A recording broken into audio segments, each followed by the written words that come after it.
All right, we'll say good morning. Let's begin. We are picking up with the Mishnah on Kuf Amud Beis. Kuf Amud Beis. Let's begin. Hamocher Zeisav Leitzav. So it's an interesting case. Leitzim, excuse me.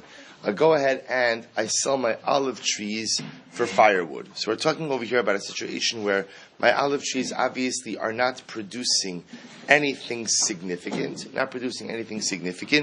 and therefore what? And therefore I have to go ahead and I decide to sell the trees for firewood. Rashi points out over here, Mocher Zeisav Leitzim, Sheyakutz Oso L'Sreifa, V'Sha Oso Mekarkos. So the case over here is, I sell Ruvain my olive trees for him to cut down and to use as firewood. What happens? He delays and he leaves them in the ground. So what happens? Va'asu pachos miravias. They end up producing oil, but a very minimal amount of oil, less than a revius of oil for every sa'ah. Hari elu shabal hazesin. So we'll say, so the Mishnah paskins that because it is such an insignificant amount of oil, it belongs to Ruvain, the owners of the olive trees. Now we'll say, now we're going to discuss, remember, on a technical level, the production of that olive oil really is attributed to two sources. There's of course the tree, but of course the tree can't produce anything without what? Without the nutrients of the soil. So the Gemara is saying over here, when the production is of such a minimal amount, so then halacha l'maisa again, that amount of oil will ultimately again belong to the owner of the trees. Also revius l'sa. But if let's say again the trees produced a revius of oil, then ze omer ze sigadlo. So we'll say, so what happens over here? We'll say, Kuf Amud Beis, the Mishnah about 6 lines up from the bottom. So remember again, so what happens? In this case, where it produces more than a revius. So what happens? The owner of the tree says, it's my trees that produce the oil. The owner of the land says, it's my land that produced the oil. So what's the halacha? Yachloku. The halacha Rabbi is that they split the amount, they split the oil, or they split the value, I should say. Shataf nar zeis. Rabbi say this is a very interesting case. Let's say again, the river overflows my land, uproots my olive trees, and deposits them, and deposits the trees in the field of my friend. Ze omer zeisi gadlo, v'ze omer artzi gadla. So I say, so what happens? Now the olive trees produce olives. So what happens? The owner of the tree says, it's my trees that produce the olives. And the owner of the land says, it's my land that produced the olives. What's the halacha? Yachloku. The halacha ultimately is that they split the yield of the tree. Fine. Says the Gemara Hechi Damis. We'll say, so let's analyze the first case. So in case number 1, I go ahead, I sell my olive wood. Ultimately again, I sell my olive trees to Ruvain for firewood. So that, remember again, it produced less than a quarter lug of oil. So the Gemara said in that case over there, so Ruvain, the new owner of the trees, gets to keep the oil. So the Gemara says, hey Chidami, what's the case? Ida Amarle quotes the altar. If I said to Ruvain, listen, I'm selling you the trees, I need you to cut them down now. I want them out of my field now. And Ruvain doesn't do so. And the trees end up producing oil. I will say, if I order Ruvain to cut down the trees now, and he doesn't do so, and the trees produce olives, so ultimately, and the olives produce oil, that oil should be mine, because I, meaning mine being the owner of the land, I ordered him to go ahead and cut down the trees now. If he doesn't do so, then he is taking from my land, and I have every entitlement to the olives. Ido Amr Le, Kol Emas de Boys Coats. If I said to him, Reuben, listen, I'm selling you the wood to be cut down, but no rush, whenever you get around to it, then afilu revius tamila balzesim. Then it will say, even if it produces more than a revius of oil, it should belong to the owner of the trees. To which the Gemara says, Lo tzricha da amrle stama. So we'll say, so what's the case over here? The case over here is I sold the trees to Ruvain, but I did not articulate if I want the trees cut down now, or if I want the trees cut down at a later time. So pachos miravius lo kapti inshi. So we'll say, so we assume that less than a revius of oil is so insignificant that I, the owner of the land, am not going to lodge any formal request for the oil. A mochel on it. Therefore, again, the owner of the trees gets to keep it. However, a revius kapti inshi, we'll say, once we're talking about a revius or more of oil, that's when, again, a person is makbid, that's already significant, and that's when the Mishnah rules, yachloku. The Mishnah rules that they have to split, they being the owner of the trees and the owner of the land, have to split the amount of the oil. Amr of Shemen Pazi, or revius sha'amru. And I will say, when we say that if it's a revius or more, they have to split it, that's a revius, I will say, after chutz min ha'otzah. Meaning, that's if there's a revius of oil left, or the value of a revius, after all expenses have been taken. So Rashi says over here, chutz min ha'otzah, shumotzi b'mesikas v'latzas. Remember, there are expenses in processing olives to make it oil. So when the Mishnah says that there's a revius of oil, that means that there's the value of a revius of oil after you take out expenses. Okay, next case. Shut up narzesis. Remember, what was case number 2? So case number 2 was, I have olive trees. The river came, overran, flooded my field, uprooted my olive trees, and deposited them, we'll call it in Reuven's field. Then what happens? The trees produce olives, which then produce oil.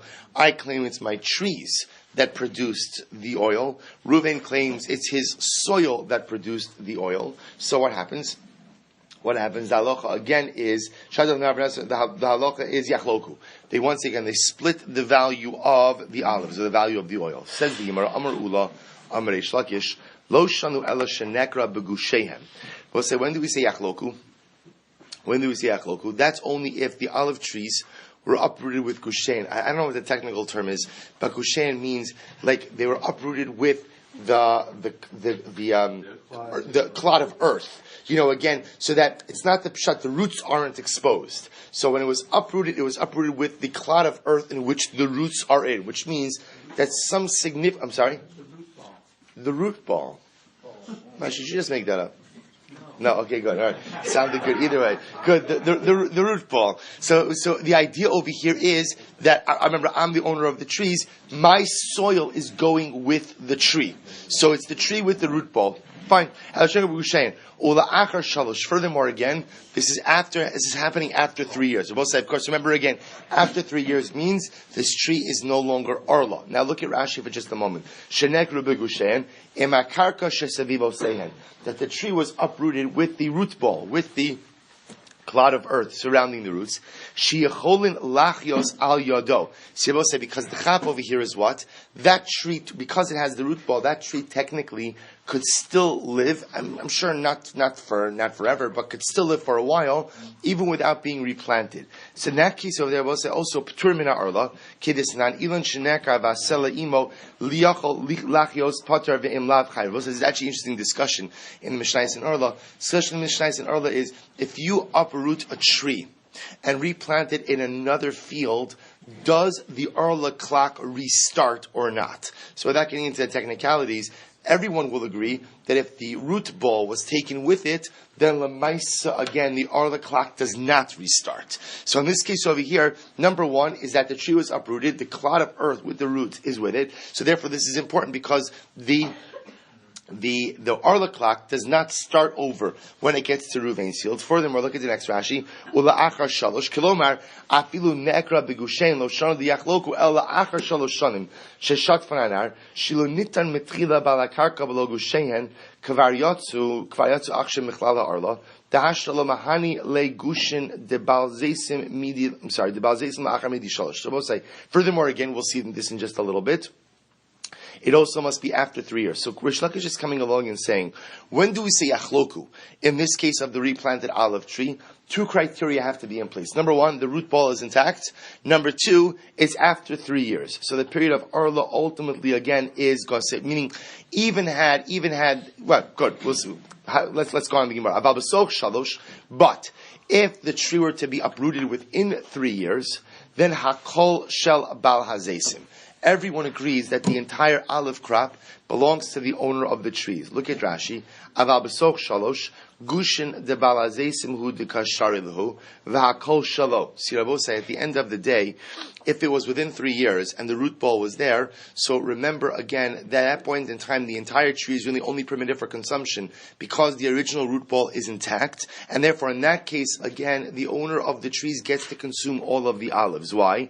The Amarle, because he could say to him, I'at natas b'soch shalos, mihava achalt. Because remember, the owner of the trees could say to the owner of the field, if you were to replant it now, would you have any rights to anything? And the answer, of course, would be no, because the mice would be arla to you.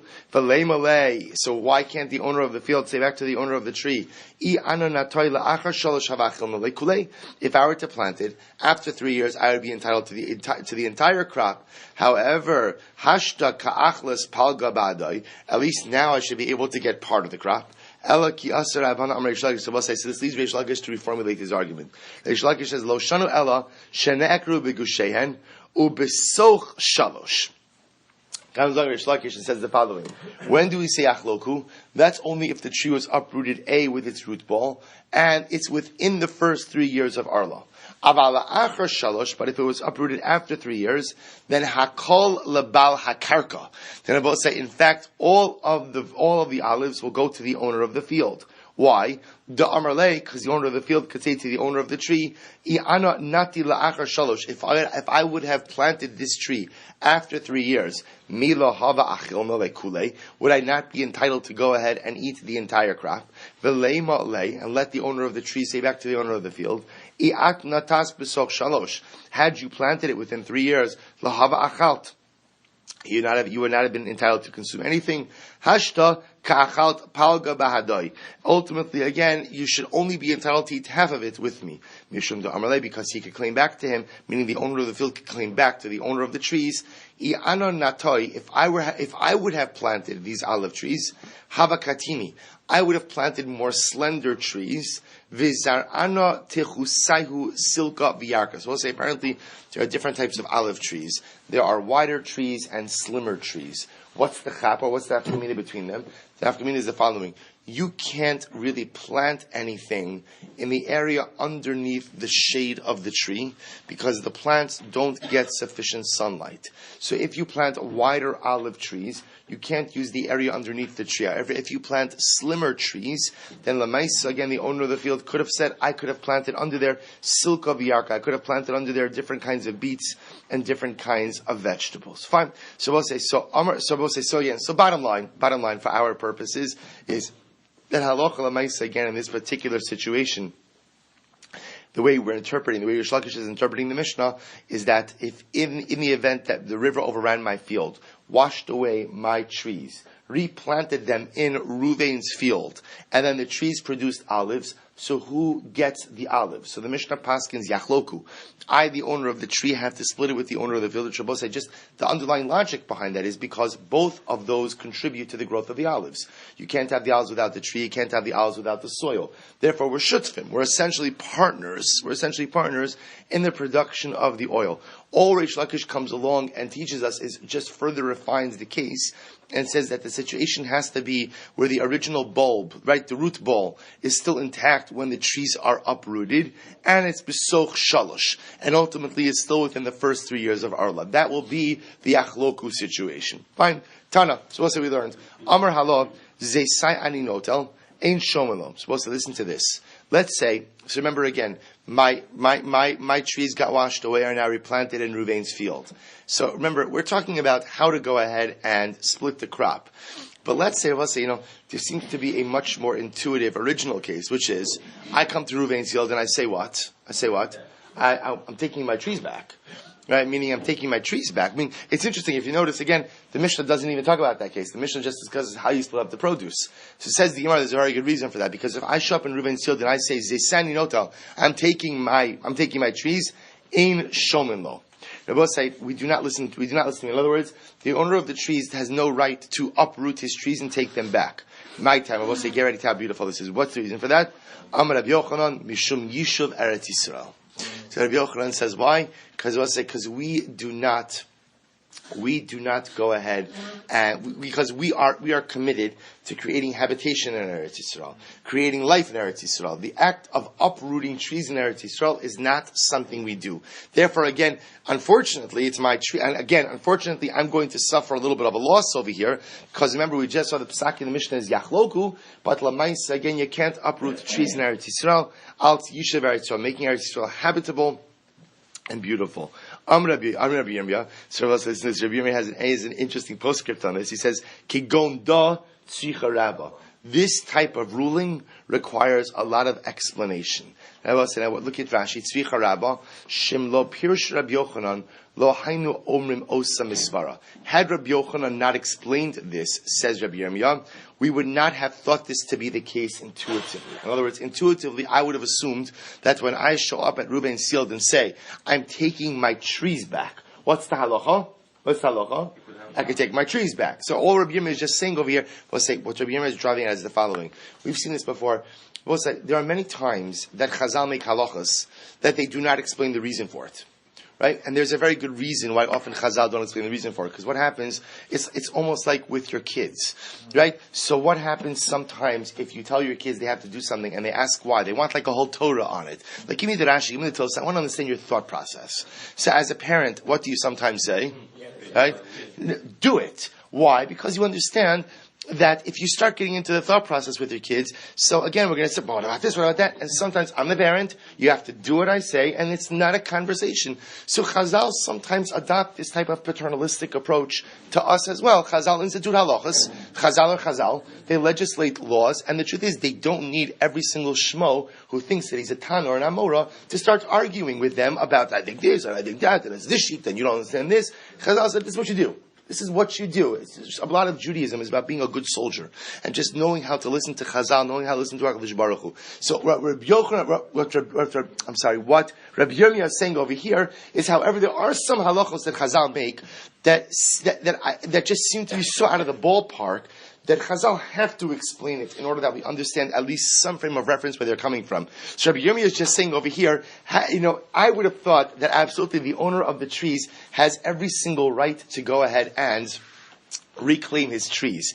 Interestingly enough, however, comes along Rabbi Yochanan and says, no, it's not the case. You have to leave it in Eretz Yisrael. Rabbi Yochanan says, you know what? It's good that Rabbi Yochanan explained this, because had he not explained this, I would have had absolutely no clue as to where this is coming from. Next. Is that for fruit trees only? Well, it really only has a ramification. I mean, it only has a real nafkamina for fruit trees because there's produce. But if the guy wanted to come back and take his maple tree.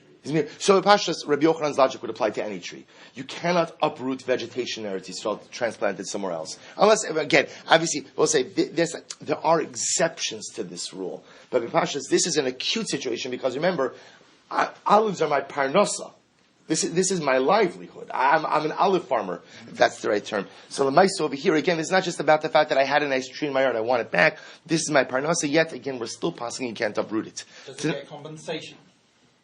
Yeah, yachloku. That's the Mishnah. Yachloku. This. Well, the value of the tree is the olives. Tanan Hasam. All right, I'm closing down. It's no longer no Daf Yomi karaoke over here. All right, we're cutting this down. So Tanan Hasam. Rabbi Yehuda says the following. Rabbi Yehuda Makabel. Thanks, Schoenfeld.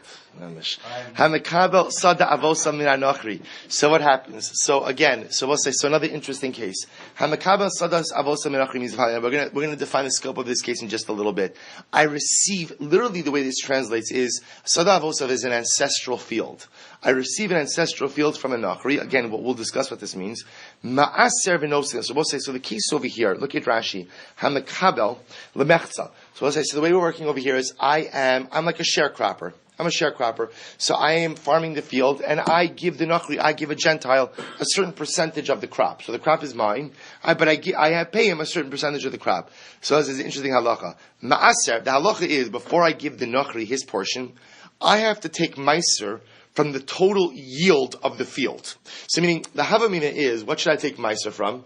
I should take meiser from my share of the crop. So let's say again I have an 80-20 split with the nachri. So I give him his 20%, and then I should take shumas and meisos from the remaining 80%, which now becomes my 100%. To which the Gemara says, no. The way it works is you take shumas and meisos from the entire crop, right, and then you give the nachri his portion. In other words, the nachri is going to get his 20% of the yield, but I have to take shumas and meisos from 100% of the total crop, including the nachri's portion. No, say no. Savrua. So the Gemara says, what's the logic behind that? My sadabos of Eretz Yisrael. So I'll say, we assume that what does it mean, an ancestral field? It means that we're referring over here to Eretz Yisrael. So why does it call it an ancestral field? V'amai karli sadabos of Sade Avram Yitzchak v'Yakov. I'll say, so beautiful. So we're talking about over here where someone is farming. This is Eretz Yisrael day. Someone is farming Someone is farming in Eretz Yisrael, a piece of Eretz Yisrael. Now the Nachri happens to own the land, and so again, I have a sharecropping arrangement with him. So the halach is I must tithe based on the entire crop output, and not just on my portion. The Kasavra, what's the logic behind that? We'll say this is a hotly contested discussion. Ein kinyan lenachri b'Eretz Yisrael lafkia miyad meiser.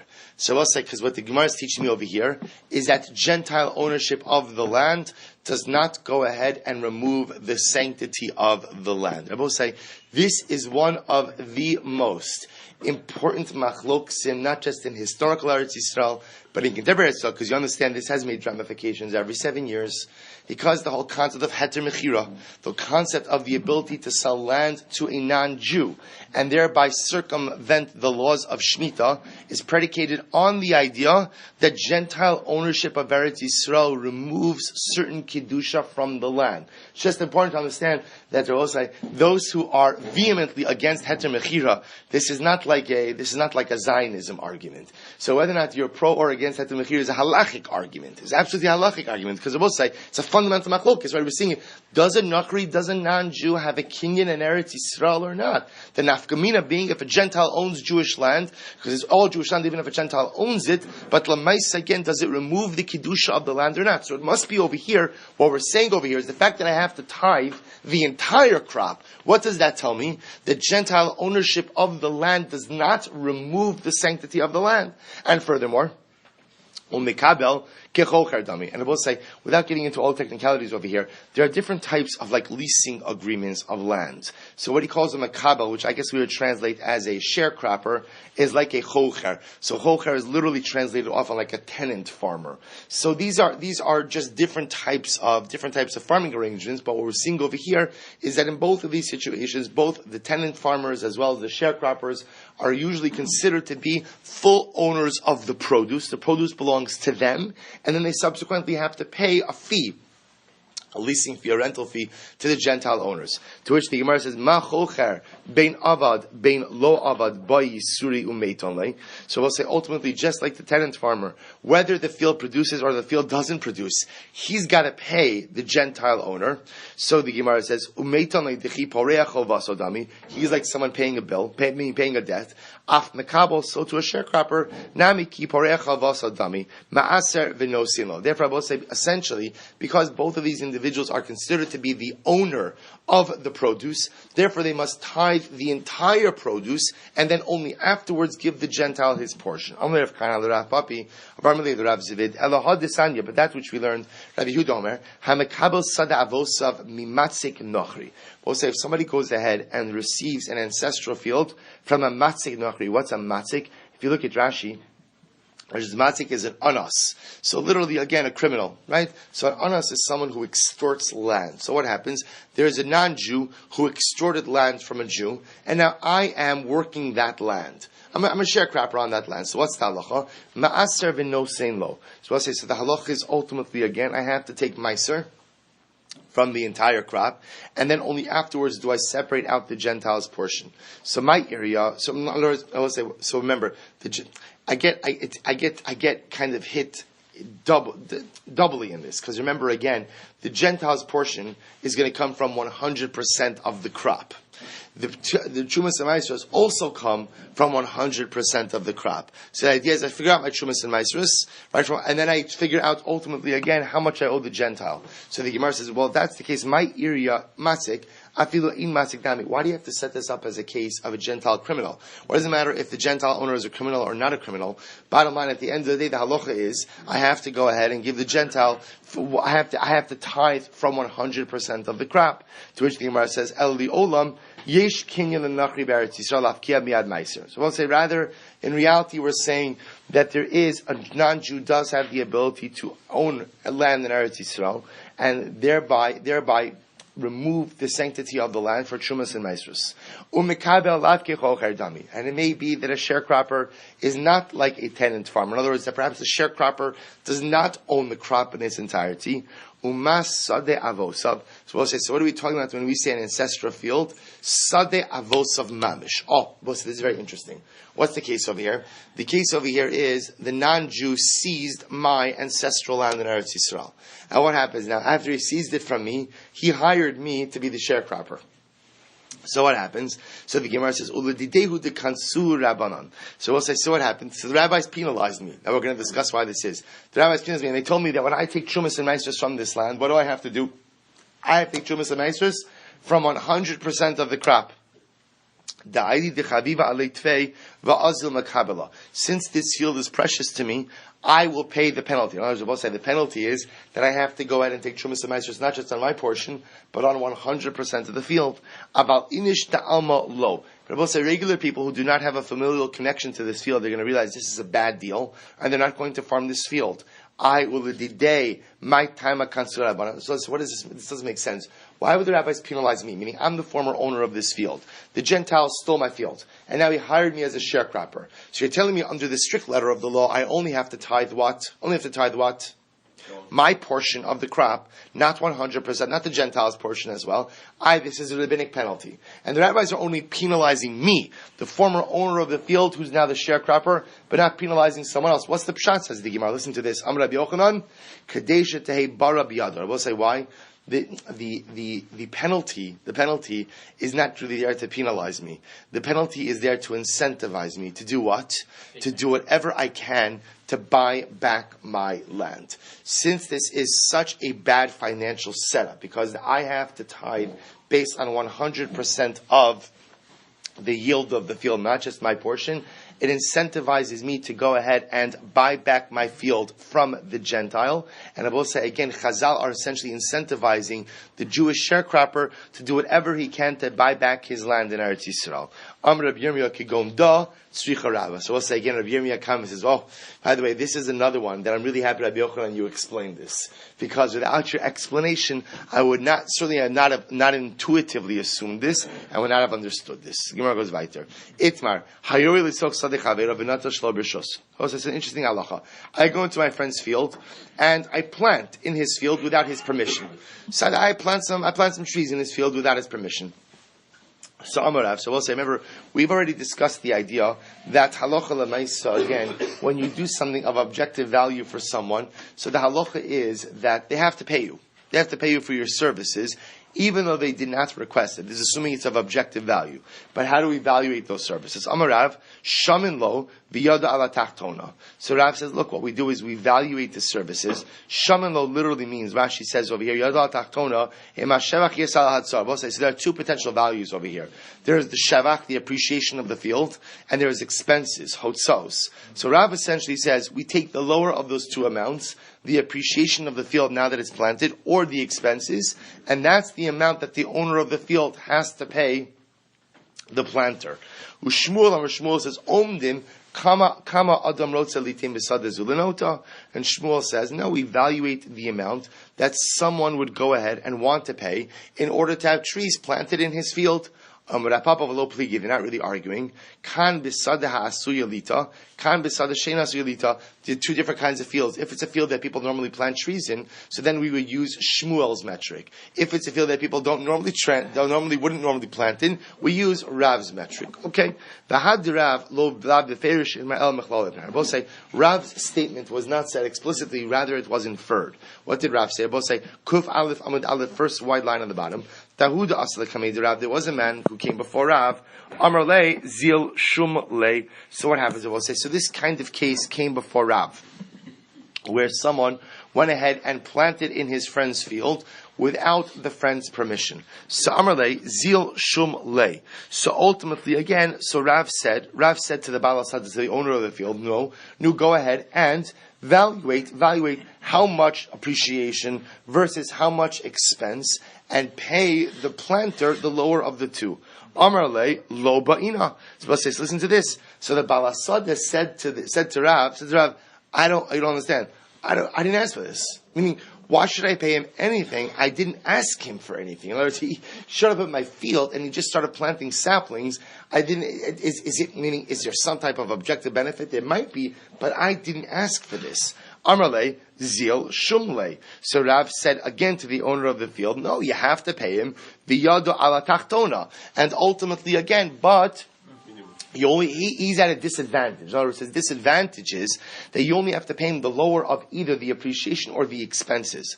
Amar le lo ba'ina. To which the Balasada keeps retorting and he keeps saying, you don't understand, Rav, I don't want this. I didn't ask for this. I didn't ask for the guy to show up at my house and start planting trees. I understand that there may be an objective value. But again, just to be clear, I didn't ask for this. So what happens was, listen to this. After a while, Rav saw that the guy put up a fence around his yard in order to go ahead and protect the trees. So I said, Galis adaitech denechalach. You've now shown that it is of benefit for you that the trees are there. Zil shumlei v'yado al ha'elyona. Ot nevos, and I hear he changed gears. See, Rav Paskin the entire time that when someone does work that is of objective benefit to your bosai, you have to pay for it. Yeah, objective benefit. That's the key over here.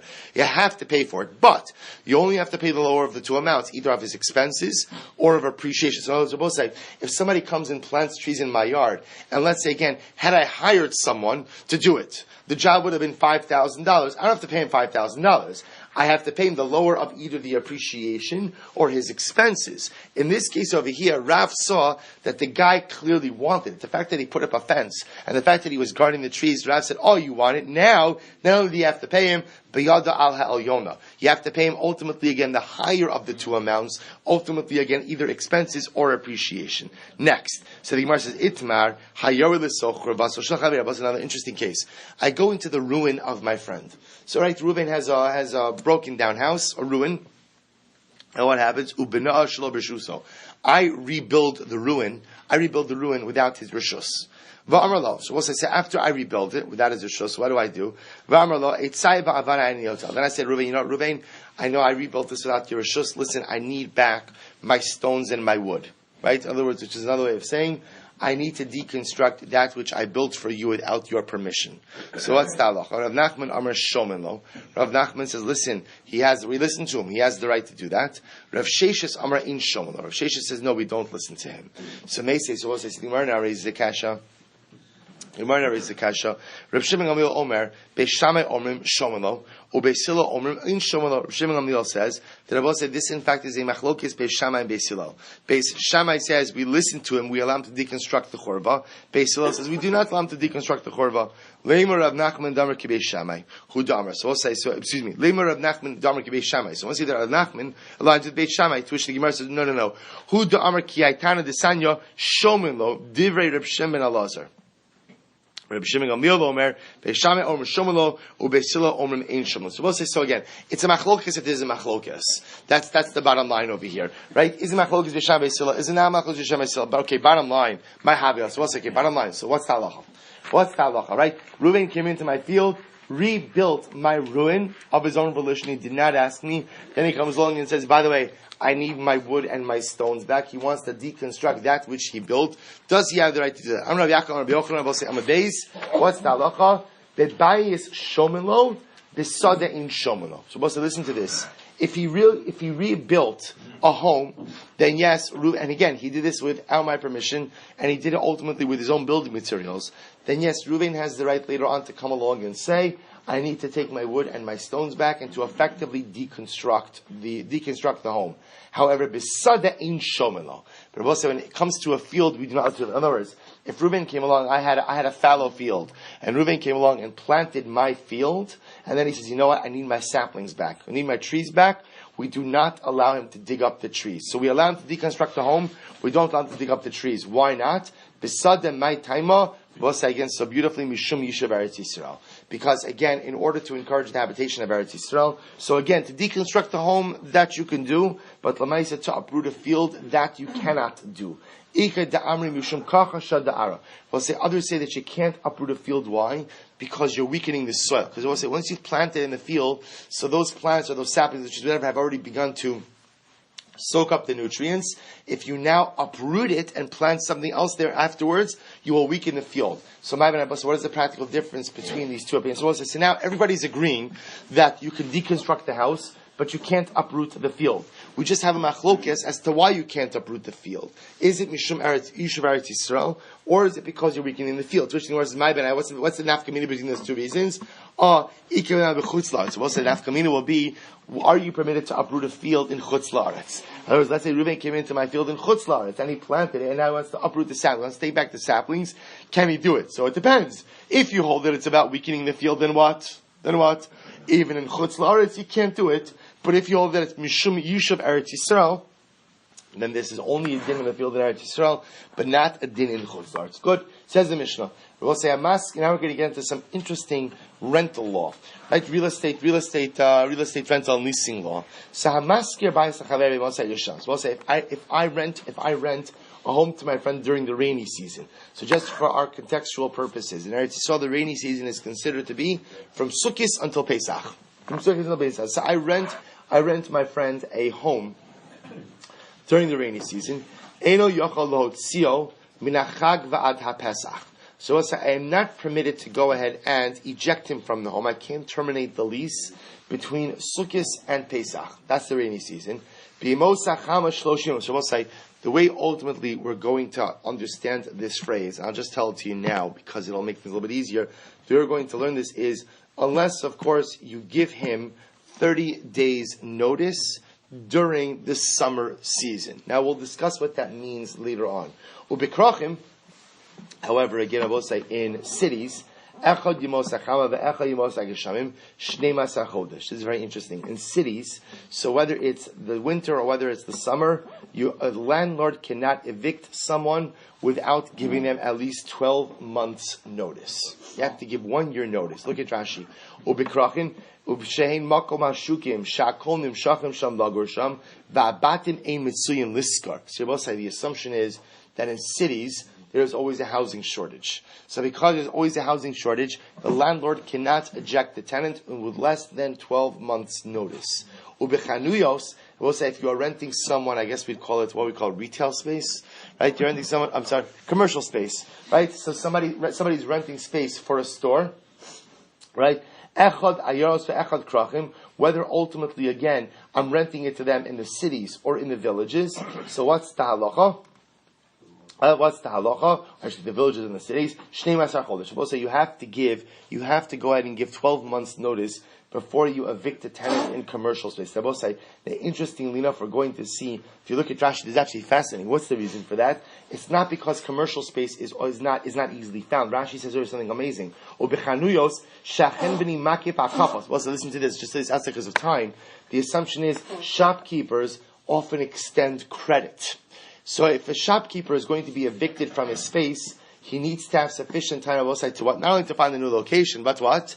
Collect his debts. So you need to give him a year in which to be able to go ahead and collect his debts. Rav Shimon Gamliel says, Chalos shal nachtumin bakers, the shel tzavan dyers, shalosh shanim. They need 3 years notice, which is fascinating, right?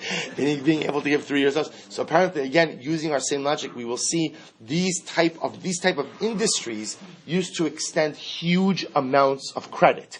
So literally, again, it would take them up to 3 years to be able to make sure to settle all of their accounts receivable. So you have to give them literally 3 years notice. Quite interesting. Says the Gemara. So what's the logic over here? The Mishnah begins by saying that if you rent someone a home during the rainy season, so the halacha is that you can't evict them during the rainy season. So what's the pshat? So we'll say, because the logic seems to be, when somebody rents a home during the rainy season, they are what? Their intention is to rent the home for that entire season. So that's the Gemara, fine. Why can't I say something by the summer? Right? When a person rents a home for the summer, they're also renting it for the entire summer season. Meaning, why is this unique by the rainy season? Rather, I will say the reality is that during the winter time, it was just more difficult to be able to find rentals. That was just the Metzia. It was just more difficult to be able to find. So therefore, if a person is evicted during the winter time, it's going to be exceptionally difficult for them to be able to find a place to live. So it says the Gemara, and that's the logic. That's why the Mishnah tells me, as a landlord, I can't evict my tenants during the rainy season because it's going to be very difficult for them to find another place to live. We'll say, so it's just a Metzia issue. It's just not a Svara issue. It's just a Metzia issue, a reality issue. Amos Seifa, yeah, look at the end of the Mishnah. Krachim, when it comes to large cities, so we'll say, what's the halacha? When it comes to larger cities, you have to give your tenant 12 months notice before eviction. To which the Gemara says, interestingly enough, v'imalu le Yomi schiros b'mosag yishamim mafik le. Now, I will say, what that sounds like over here is if I give 12 months notice, and what? That 12 months notice ends when? During the rainy season. Then what's going to be the halacha? They have to leave during the rainy season. But how can you do that? Va'amai, based on what we said, it's difficult to find rentals in the rainy season. Va'amai, ha lo shiach beis. We just got finished saying what Rabbi was saying. It's difficult to find rentals during the rainy season. So now after 12 months, and why should I be able to evict them then? Rabbi Yehuda lohodia katani. Actually, what we're talking about over here, Rabbi Osai, is ultimately, again, informing the tenant. Look at Rashi for just a moment. Lohodia tani. So it's talking about harach shloshim yom v'yud beis chodesh tiktani masnisin lohodia kama. Let's actually read the Gemara. Don't come back to the Rashi. This is what it means to say. Hamaskir bayis lechavero stam. We'll say if I rent a home to my friend, stam, just stam, a stam rental. Ein yacholot tzio b'mosag yishamim. So we'll say I'm not permitted to go ahead and remove him from the rental during the rainy season. What's the rainy season? Mechad va'ad haPesach, from Sukkot until Shavuos. Elim kain from Sukkot until Pesach. I'm sorry. Elim kain hodiu shloshim yom meikara. Oh, Shabbos saying the only way I am permitted to terminate a lease during the rainy season is how? Is if I told him at least 30 days before Sukkot. So if I inform my tenant that, look, this lease is going to come to an end sometime during the rainy season, that is permitted as long as I told him 30 days before Sukkot. So as long as I gave him at least 30 days notice before the advent of the rainy season, that should go ahead and give him enough time to be able to search out a suitable replacement for the rental when the lease ends, even though the lease is ending during the rainy season itself. Look at Rashi about for just a moment. Rashi says, "L'hodia katani hanach shoshim v'yud beis chodesh tektani masnisin l'hodio kamar."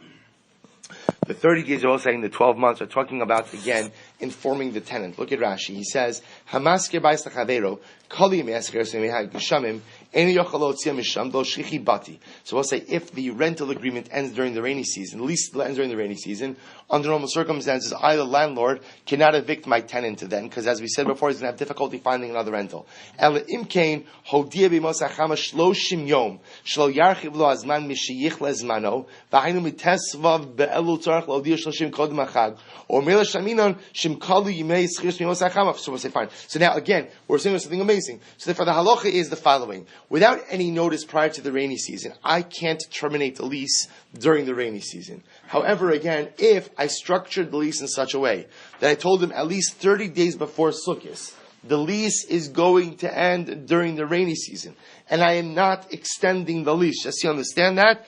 Then I, the landlord, am covered, and I could go ahead and evict the tenant even during the rainy season. I'm using the word evict, but what I really mean is, over here, is I don't have to renew the lease until the end of the rainy season. That supports this as well.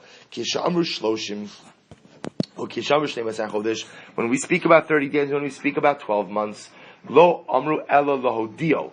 I will say we're talking about, again, in terms of informing the tenant. Ukeshim shemaskir tzarach lohodio. And I will say, now the Gemara says, by the way, we've only been focusing on the landlord and his responsibility towards the tenant. But the same way that the landlord has a responsibility to inform the tenant at least 30 days prior to the rainy season, kach socher tzarach lohodio. So to Rabbi say, any halacha that applies to the landlord is going to apply equally to the tenant. In other words, whenever there's an obligation to inform the tenant, there'd be an obligation for the tenant to inform the landlord if the tenant is going to be leaving. Da'amar io da'asan havatarachna umosivna be inish ma'alya. Because let's remember again, if the tenant just leaves without giving notice, so the owner could have a claim again and say, listen, had I known that you were leaving, I would have worked hard to be able to go ahead and find a suitable replacement. So the Gemara says, Amar Avasi, Im nichnas yom echad b'mosag yeshamim, Eino yochalo tzio min hachag va'ad Pesach. So listen to this. Now, what this literally sounds to say is, im nichnas, if literally, again, if he came in one day into the rainy season, so the owner does not have the right to remove the tenant until Pesach. It's during the rainy season. Vaha anan tanan shloshim yom kamar. But 1 second, we learned that Allah Chalamai says, as long as the landlord gives the tenant 30 days notice before the rainy season that the lease is going to end during the rainy season, that is halachically appropriate. To which the Gemara says, this is what it means to say, Hachi kamar, im nichnas yom echad b'yimosag yisham ahani shloshim yom, eino yochalo tzio min hachag va'ad ha'pesach. What it means to is the following. If the landlord only gave notice within one day into the 30 days, he can no longer go ahead and end the lease during the rainy season. Others are both saying that this 30 days is not just a general number. This 30 days is a specific number. That should the landlord only give notice to the tenant 29 days before Sukkot that he's going to terminate the lease during the rainy season. So ultimately, again, the tenant has every right to say, no, you're not. The tenant has every right to say, I am here until Pesach because you missed the 30-day window. Amir Rav Nachman, Hi Lankite. Just listen to this. It was an interesting lashon over here. So I'm sorry. Amar Rav Huna. So Rav Huna said, however, v'im ba l'rabos b'dameha marbes. So this is actually very interesting. But Rav Huna comes along and says, but if he wants to increase the rent, he can. In other words, Rav said this is a very important yisod. So the landlord cannot go ahead and kick out, can't evict the renter during the rainy season. Okay, but what he can do is he can increase the rent. He can increase the rent. We're going to define this in just a little bit. So listen to this. This is actually interesting. Rav Nachman said, "Wow, hai lankete bikufse de l'shavke liglime."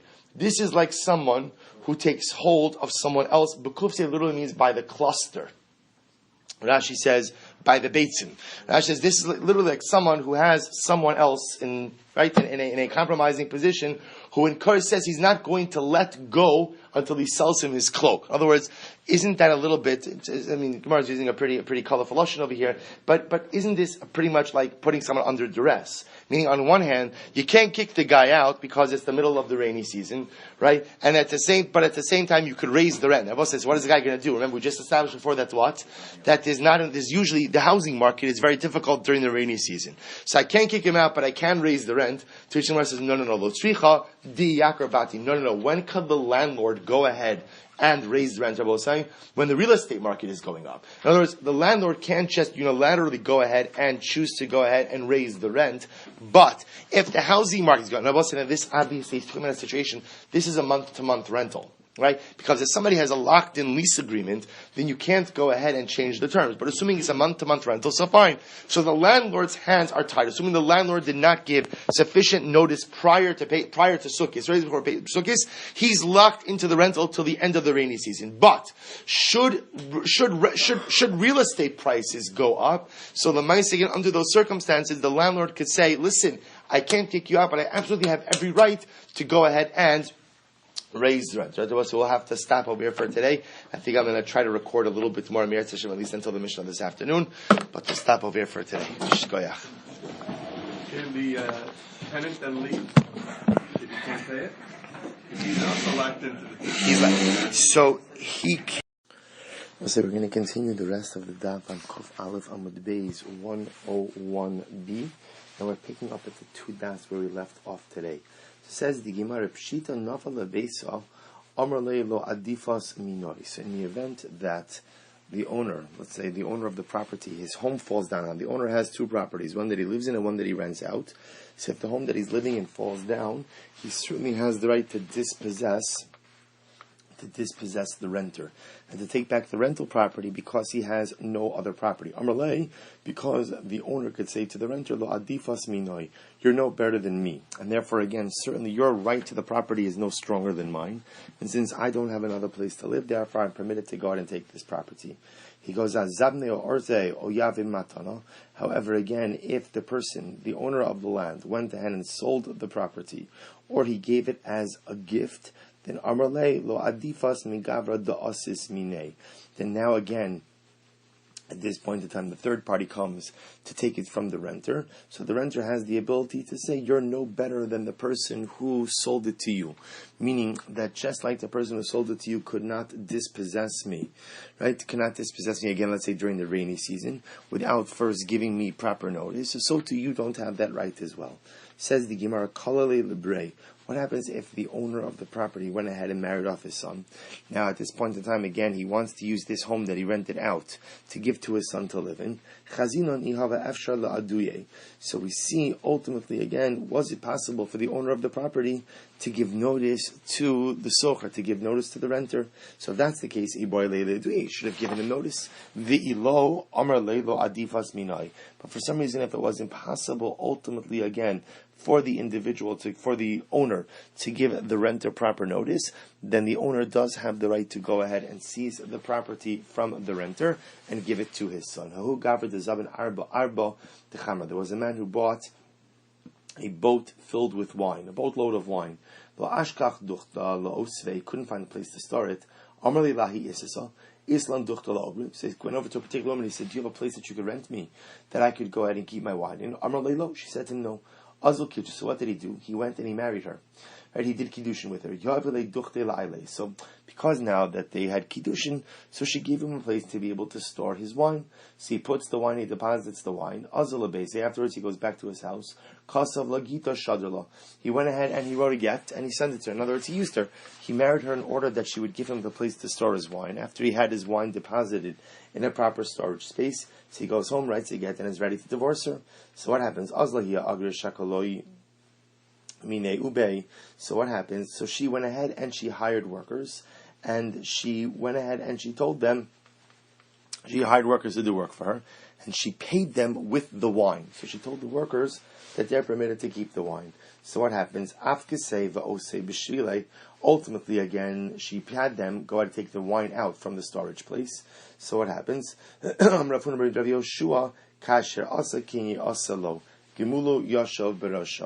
same way that ultimately, again, this man cheated this woman, meaning what was done, what he did will be done to him. Ultimately, again, Gemulo Yoshe Barosho, his own negative actions will ultimately be repaid on his own head. He says the Gemara Lo mi chassid lo kamela agra.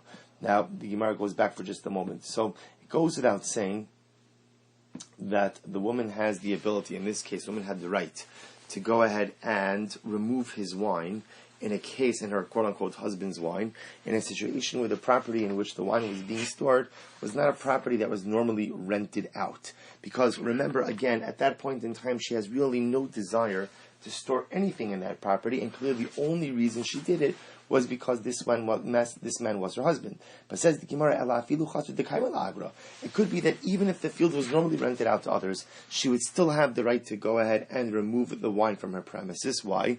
Because she could say to him, through a quote-unquote husband, I'm happy to rent out my property to everyone else. But for you, I have absolutely no interest in renting out my property. Why not? Because you are like literally a lion that's ready to pounce. So she could literally say, so again, she has the right to remove that wine from her property, even if it was normally a property that was rented out for rental purposes. So meaning, the Havamina is that perhaps if the property was normally rented out for rental purposes, then perhaps she shouldn't have the right to remove his wine, because at the end of the day, she would have rented it out anyway. Kamashwan, even if it is a property that would normally be rented out, she still has the right to remove his wine, because she could say, I don't want to have any dealings with you. You're a dishonest person. You're a dishonest individual. Therefore, I don't want your wine. I don't want your property in my property. Suppose just to finish to the Mishnah, remember again, the incredible statement in the Mishnah. Rabbi Shimon Gamliel says that if you are a landlord and you want to go ahead and evict either somebody who's renting commercial space to you, either for a bakery or dyers, so the halacha is you have to give them 3 years notice. So as the Pshat Tana we learn because literally again they extend credit for large periods of time. So because, I guess it was an industry standard for bakers and for dyers to extend credit for large periods of time. Therefore, again, the industry standard said they needed at least 3 years to be able to collect all of the outstanding debts. Therefore, if the landlord wants to evict them, he has to give them at least 3 years notice. All right, we'll stop over here. We'll pick up with the Mishnah tomorrow. Wishing everyone a wonderful evening.